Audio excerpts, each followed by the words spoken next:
Welcome back. Today I'm going to talk to you about hurricane season and how to be prepared.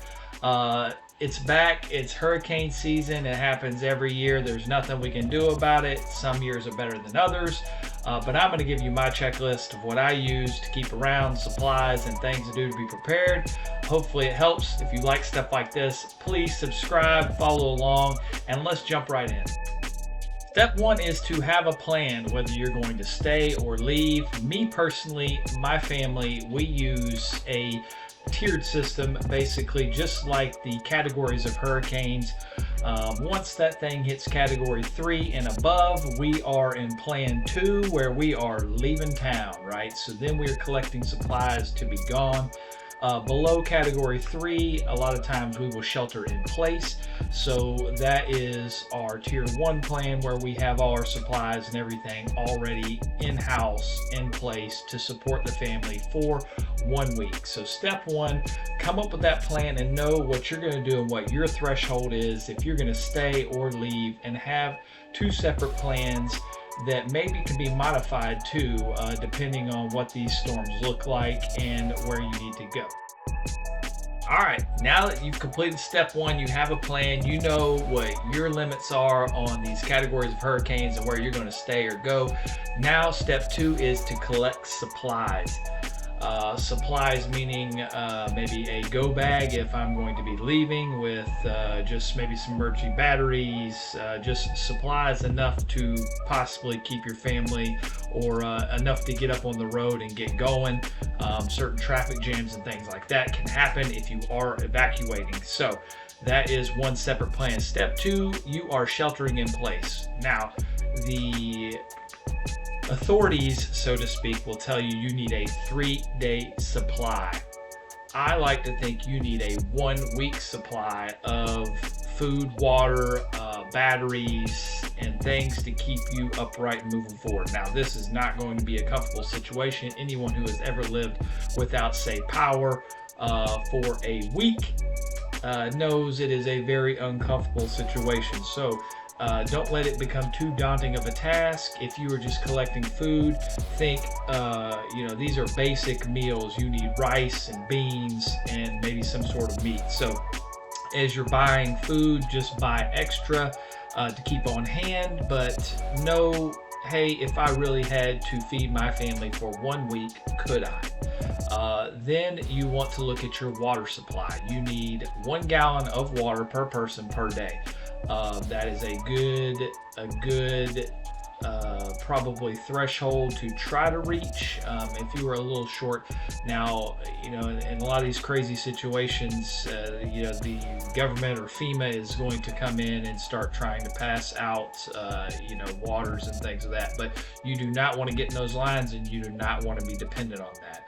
So you need to think about food, water, and your shelter. You want to keep on hand batteries for at least, a radio, and just things to keep, flashlights, things to keep yourself up and moving forward. All right, so once you got your food and water, another thing to think about is you need a med kit. You need some rubbing alcohol. You need hydrogen peroxide, and some basic bandages and wraps to take care of any sort of nicks and bumps, and be able to triage any sort of little medical needs that may arise. Also, some basic medications, ibuprofen, things that you need as far as your medical needs, maybe some basic prescriptions, that you keep on hand for you or your family, or any sort of medical needs that are in your family.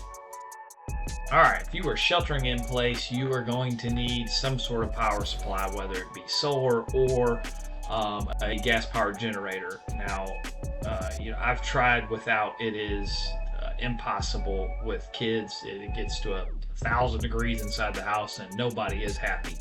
So you want a generator, or whether it's solar or gas powered.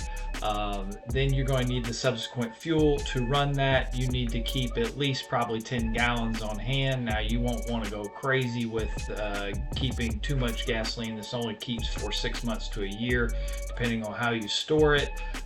There are some solar power generators and things of that, but you need a power supply to run at least one refrigerator, and maybe a window unit, or some sort of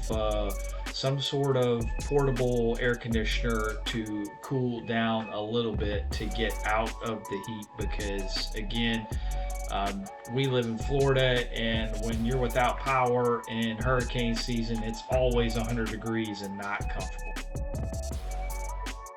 One of the last things you're going to want to do, and maybe one of the most important things, is to locate all of your important documents as far as your house, insurance, who to contact, things that you need. Go and document around your property so that in the event that there is a loss, you are able to show film or pictures of the property prior to the storm, to be able to defend your case. This will just help things move along a little bit quicker. Maybe reach out to who your homeowner's insurance is through and see what their requirements are, so that you are prepared. And then any sort of birth certificates, all important family documents, all those are located in a safe, dry spot that can be easily accessed if you decide to go or stay. That will be very important to you. All right, lastly, I'm going to say is probably one of the most important things for Floridians, as we have been through a lot of these storms, and that is items for fun. That sounds funny, but all Floridians kind of don't take these things too serious a lot of times, and you want to keep at least some solid amount of booze on hand, just in case it is not that crazy of a storm. You don't lose power, at least you had a little fun. These are also good items, to keep on hand. If you're sitting out in the front lawn after the day with the neighbors there in these storms, and have a few drinks and have a good time. So I hope this was important. Having a plan and having supplies and knowing the steps to take are important, and I hope this helped you, and maybe it just gets the wheels spinning a little bit so that you're able to come up with your own plan and supplies. And again, I hope this was helpful. Follow along for more stuff like this, and hey, let's all have a great hurricane season and be safe.